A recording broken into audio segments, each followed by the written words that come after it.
Hi guys, this is Anthony Carey from Function First in San Diego, California, and I'm coming to you for PT on the Net, and we're going to talk a little bit about the minimalist shoe and barefoot training and some of the recent trends, as well as some of the things that we might be able to do to make it a little bit better for us and our clients.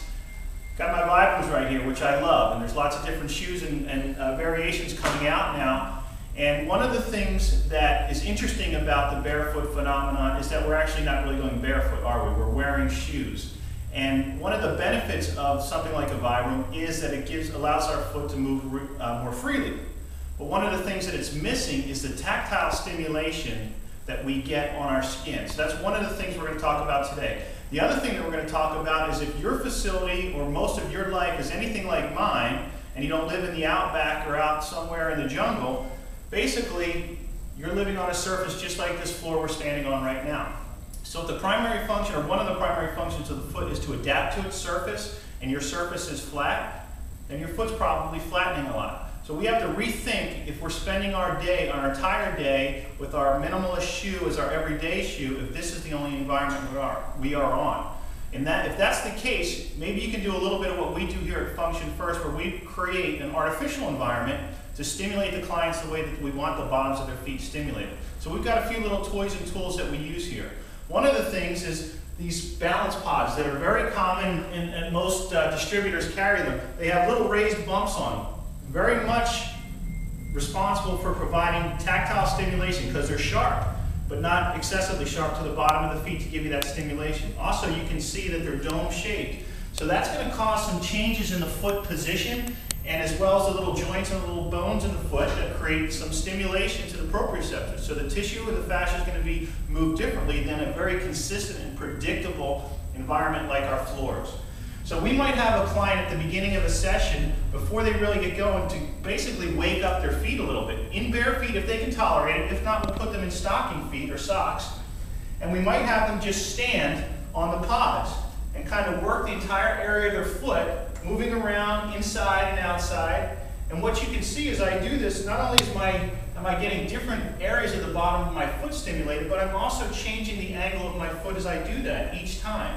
So there's constantly a variety in how my foot is being addressed or pressed on top of these domes. And we can even take an exercise that we love to do, which is a calf stretch. And we could use something like one of these domes for our clients. So now if I elevate the front of my foot and I use the dome, not only am I getting that elevation, but I'm also getting the stimulation, the tactile stimulation from the raised plastic bumps or spikes that are on here. So I can take it and I can do a calf stretch, or I can take my calf and work it in multiple planes like this. I can even bias my foot on the shape of the dome.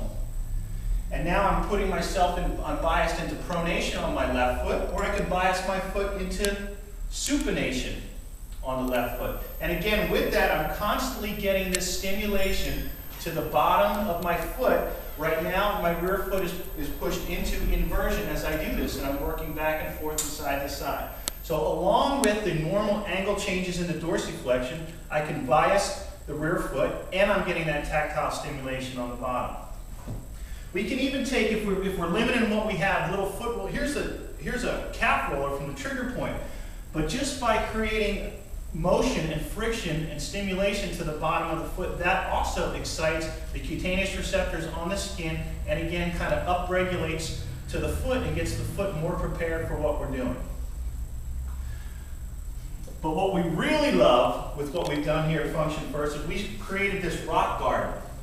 And with this rock garden, it's simply 2x4s and plywood, and we've taken some rocks from the beach, 3 different sets of sizes. We've got small, medium, and large. Each one serves a different purpose. Not that one's better than the other, it's just that they're different. So the smaller ones allow us to get more in between the joints of the foot, and because they're smaller and where their pressure point is applied. The medium ones, of course, are just a little bit in between, and the big ones, although they don't get in between the little joints of the foot, they create more overall distortion of the foot, therefore stimulating the proprioceptors within the joints, changing a little bit more of the tissue from the lengthening and shortening as the foot moves. So we, again, at the beginning of a session or at the end of a session, depending on what we're trying to do with our client, we will have them get on the rocks. And once they're on here in their bare feet, If there's a certain section that they like better, we might keep them here. If not, we'll have them kind of move through a variety of the rocks, stimulating the bottoms of the feet, with also a very naturally occurring element in the stone, which helps with the electrical grounding that we talk about in the article. But also notice the changes in the shape of the foot and the position of the foot as I walk across the rocks. Each time, there's variety and unpredictability in the surfaces that I'm walking on, and I'm creating something that we don't normally get in a gym surface. Using this kind of approach with your clients and taking them to a place where their feet can really get the full benefit of what we're doing or what we're trying to achieve with our minimalist shoe, take that extra step and go with bare feet and get rid of the shoes for a while. Still lots of value in training with them, and especially if we're loading the tissue through a lot of different movements and vectors while we're in the minimalist shoe. But you can also really take them off if your facility allows it, or encourage them to do it on their own outside of sessions and get the foot moving on variable surfaces. And then maybe we're going to get a little bit more from what we're really trying to get after when we're going minimalist with our shoe. I'm Anthony Carey with Function First in San Diego, www.functionfirst.com. Thank you for watching.